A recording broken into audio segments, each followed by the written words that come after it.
Corona virus ने कई नई बीमारियों को जन्म दिया है, जिसमें से एक है फंगल इन्फेक्शन। देश में ब्लैक फंगस का कहर लगातार बढ़ता जा रहा है और अब राज्य में म्यूकोरमाइकोसिस को महामारी भी घोषित किया जा रहा है। 14 से ज़्यादा ऐसे राज्य हैं जहां पर मरीज रोजाना बढ़ रहे हैं। राजधानी दिल्ली में भी ब्लैक फंगस के मरीजों की संख्या में तेजी से इजाफा हुआ है। वहीं महाराष्ट्र में महामारी हाहाकार मचा रही है। कोरोना की दूसरी लहर में म्यूकोरमाइकोसिस के मामले तेजी से बढ़ रहे हैं और एम्स का कहना है कि ब्लैक फंगस के केस कोरोना से ठीक होने वाले और डायबिटीज या कैंसर जैसी बीमारी वाले लोगों में ज्यादा मिल रहे हैं।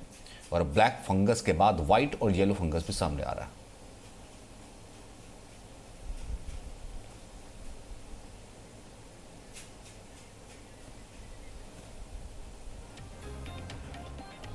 वहीं ब्लैक फंगस को लेकर लोगों के दिमाग में कई तरह की गलतफहमियां भी पैदा हो रही हैं। लोग इस महामारी को लेकर कई तरह के कयास लगा रहे हैं। वहीं एम्स के निदेशक डॉक्टर रणदीप गुलेरिया ने कहा है कि ऐसा कुछ नहीं है, अफवाहों का ध्यान मत दीजिए। सबसे जरूरी है कि ब्लैक फंगस संक्रामक नहीं है। अभी तक अगर हम बात करें तो ज्यादातर जो कोविड में देखा जा रहा है वो म्यूकोरमाइकोसिस के केसेस देखे जा रहे हैं। ओकेजनली या रेयरली एस्परजिलस के केसेस भी देखे जाते हैं, जो लंग्स का अगर हम उनको किसी व्यक्ति का एक्सरे में दाग आए या हम सीटी स्कैन कराएं तो उसमें कैविटीज आ जाती हैं। उसमें एक क्लासिकल पिक्चर आती है जो हम कहते हैं ये इन्वेजिव एस्परजिलोसिस के लक्षण है। और कई लोगों में कैंडिडा इन्फेक्शन भी देखा जाता है। और जो फंगल इन्फेक्शन है, जैसे मैंने बात किया क्रिप्टोकोकस की, HIV पेशेंट्स में वो ज़्यादा देखा जाता है। अभी इस दौरान इतना ज़्यादा उसके केसेस नहीं है। तो ये बात समझना बहुत ज़रूरी है कि अगर हम बात कर रहे हैं तो इट्स बेटर कि हम यूज़ करें करेक्ट नेम, क्योंकि ये कन्फ्यूजन हो जाता है। क्योंकि कई दफ़ा कुछ एरियाज़ में अगर फंगस ग्रो करे तो उसका कलर अलग लग सकता है और उसको आप एक ही फंगस को अलग अलग कलर के नाम से लेबल करने से कन्फ्यूजन हो सकता है। ज़्यादातर अभी जो देखा जा रहा है वो म्यूकोरमाइकोसिस है, ओकेजनली कैंडिडा इन्फेक्शन और एस्परजिलस इन्फेक्शन लंग्स में पाया जा रहा है। जैसे मैंने पहले भी कहा था, म्यूकर जो है एक फंगस इन्फेक्शन है जो मेनली सॉइल में देखा जाता है, एनवायरनमेंट में है, और it is not a communicable disease, यानी कि एक व्यक्ति से दूसरे व्यक्ति को वैसे नहीं फैलता है जैसे कोविड फैलता है। पूजा इस वक्त हमारे साथ जुड़ रही है। पूजा, अब लगातार इसके ऊपर अभी हम सुन रहे थे, डॉक्टर रणदीप गुलेरिया ने भी कहा कि संक्रामक नहीं, अफवाह ना फैलाइए, पैनिक मत कीजिए। लेकिन जब 14 से ज़्यादा राज्य से महामारी घोषित कर दें और डॉक्टर से कहें ये तो पहले भी होता रहा है, जो डायबिटिक के मरीज हैं उनको भी, तो फिर लोग तो पैनिक करेंगे ही।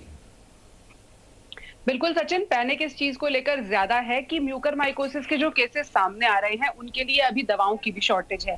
दूसरा पैनिक इस बात को लेकर भी है कि जो मरीज जिस अस्पताल में पहुंचता है वहां पर म्यूकोरमाइकोसिस को ट्रीट करने वाले, उसको टाइम पर पहचानने वाले कितने डॉक्टर्स मौजूद हैं, ये एक बड़ा सवाल है। तो पैनिक की स्थिति तो है। पिछले साल भी मामले आए थे म्यूकोरमाइकोसिस के, डॉक्टर गुलेरिया ने ये ठीक कहा, लेकिन पिछले साल मामले बहुत कम आए थे। दिल्ली के ही 1-2 हॉस्पिटल्स ने रिपोर्ट किए थे म्यूकोरमाइकोसिस के केसेस, लेकिन इस बार हम देख रहे हैं कि मामले बहुत सारे आ रहे हैं। पैनिक भी है और साथ साथ डॉक्टर्स का काम ये भी है, जैसे डॉक्टर गुलेरिया की भी कोशिश है कि लोग बिना वजह ना घबराएं और हर व्यक्ति ये ना सोचे कि अगर मुझे कोरोना हो गया है तो मुझे म्यूकोरमाइकोसिस भी हो जाएगा। उन्होंने ये भी बताया कि कौन से लोग हैं जो खतरे पर हैं, तो उन लोगों को संदेश देने के लिए और ये समझाने के लिए कि अगर पैनिक नहीं करेंगे तो ज्यादा आसान रहेगा। और फिलहाल की स्थिति क्या है, अगर हम बात करें तो किस तरीके के केसेस सामने आ रहे हैं और कैसे उसकी मॉनिटरिंग की जा रही है? देखिए, पहले जो सामने आया था वो ये आया था कि म्यूकोरमाइकोसिस उन लोगों में देखा गया जिनको समय से पहले स्टेरॉइड्स दे दिए गए और साथ ही साथ उनको डायबिटीज भी थी जो कि अनकंट्रोल्ड थी। अभी भी ज्यादातर मामले ऐसे ही आ रहे हैं सचिन, लेकिन कुछ एक मामले ऐसे देखने में आए जिनमें डायबिटीज का फैक्टर उतना ज्यादा नहीं था, अगर थी तो डायबिटीज कंट्रोल्ड में थी। और ऐसे भी मरीज बहुत सारे देखने में आए, एम्स में ही देखने में आए, जिनको स्टेरॉइड नहीं दिए गए थे।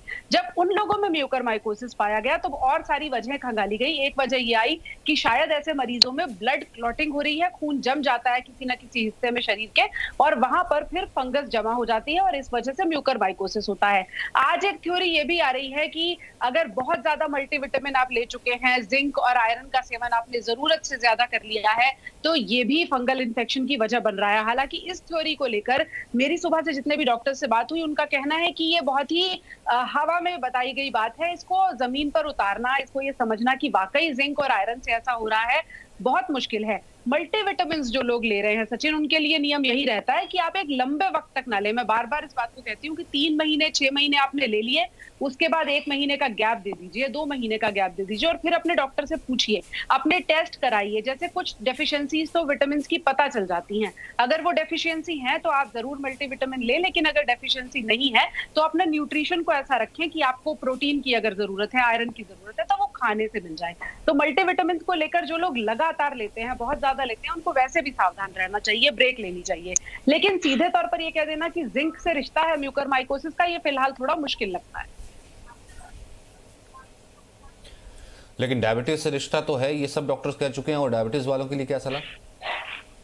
बिल्कुल डायबिटीज से रिश्ता है। डायबिटीज के वो वाले मरीज खासतौर पर जिनकी डायबिटीज कंट्रोल से बाहर है, अगर उनका शुगर लेवल बहुत फ्लक्चुएट करता है।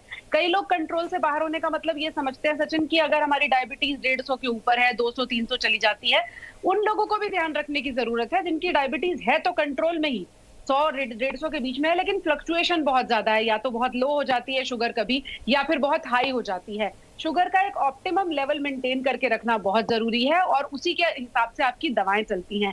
डायबिटीज की डोज बहुत ज्यादा एडजस्ट भी करानी पड़ती है, तो बहुत सारे लोग जो एक बार दवा लेने के बाद दोबारा डॉक्टर से नहीं पूछते हैं, आज के हालात में हम कहेंगे कि उन्हें जरूर अपने डॉक्टर से पूछना चाहिए कि मेरे शुगर लेवल्स ये चल रहे हैं।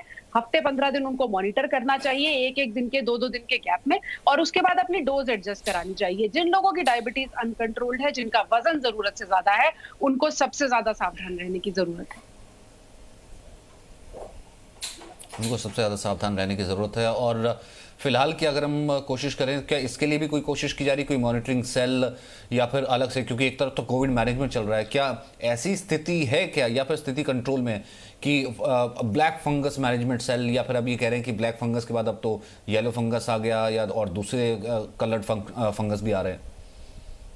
देखिए, जो पहला सवाल है आपका, वाकई इस वक्त म्यूकरमाइकोसिस के मैनेजमेंट की जरूरत है। ब्लैक फंगस के लिए सेल बनाए गए हैं। दिल्ली की अगर हम बात करें तो दिल्ली में लोकनायक अस्पताल, राजीव गांधी सुपर स्पेशलिटी और गुरु तेग बहादुर अस्पताल, ये 3 सरकारी अस्पताल दिल्ली सरकार की तरफ से नियुक्त किए गए हैं, जहां पर ब्लैक फंगस यानी म्यूकरमाइकोसिस के पेशेंट्स का इलाज होगा। वहां के डॉक्टर्स को भी ट्रेनिंग दी गई है और साथ ही साथ दिल्ली सरकार ने एक नोडल एजेंसी भी बनाई है जो कि इस इंजेक्शन को उन अस्पतालों तक मुहैया कराएगी जो म्यूकरमाइकोसिस के पेशेंट्स को ट्रीट कर रहे हैं। हालांकि बहुत सारे प्राइवेट हॉस्पिटल्स में भी अभी म्यूकरमाइकोसिस के पेशेंट्स हैं। म्यूकरमाइकोसिस का ट्रीटमेंट बहुत मुश्किल नहीं है, लेकिन ये जो पूरी तैयारी की गई है सचिन, ये इसलिए की गई है क्योंकि बहुत सारे पेशेंट्स को इंजेक्शन नहीं मिल रहे हैं, दवाएं नहीं मिल रही हैं, और अगर म्यूकरमाइकोसिस में दवा मिलने में लेट हो जाता है ब्लैक फंगस में, तो बहुत ज्यादा डैमेज हो सकता है मरीज को। तो इसलिए ये एजेंसी भी अब एक काम कर रही है, जो मौलाना आजाद मेडिकल कॉलेज और LNJP के डॉक्टरों की मिलकर 3 डॉक्टर्स की एक कमेटी है। आपको सुबह एक फॉर्म भर के भेजना होता है अस्पताल के जरिए, अगर आपका कोई पेशेंट म्यूकरमाइकोसिस से ग्रस्त है। अस्पताल वो एजेंसी को भेजता है, उस कमेटी को भेजता है, कितने इंजेक्शन चाहिए वो रिक्वायरमेंट रेज करता है, और शाम तक जितने भी इंजेक्शन या दवाएं चाहिए होती हैं, एजेंसी कोशिश करती है कि शाम से पहले पहले वो दवाएं अस्पतालों को मिल जाएं। तो इस तरह से म्यूकरमाइकोसिस का मैनेजमेंट दिल्ली में भी चल रहा है और बाकी जगहों पर भी कई सरकारी अस्पतालों को नियुक्त किया गया है। कई अस्पतालों ने तो OPD वार्ड भी खोले हैं, जो ब्लैक फंगस वार्ड हैं, जहां पर जाकर लोग अपनी परेशानी डॉक्टर से बात कर सकते हैं। बहुत बहुत शुक्रिया पूजा फिलहाल जुड़ने के लिए और इस जानकारी और इन्फॉर्मेशन के लिए। क्योंकि जैसे ब्लैक फंगस का जिक्र आया, वाइट फंगस के भी कई केसेस सामने आपको बताते हैं। वाइट फंगस दरअसल है क्या? ब्लैक फंगस से ज़्यादा खतरनाक है ये वाइट फंगस। शरीर के कई हिस्सों को नुकसान पहुंचाता है। वाइट फंगस से फेफड़ों में संक्रमण फैलता है।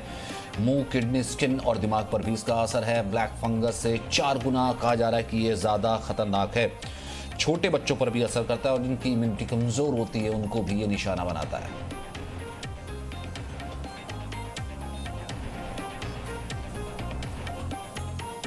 Presenting B News app, available on Google Play and App Store. Download it now.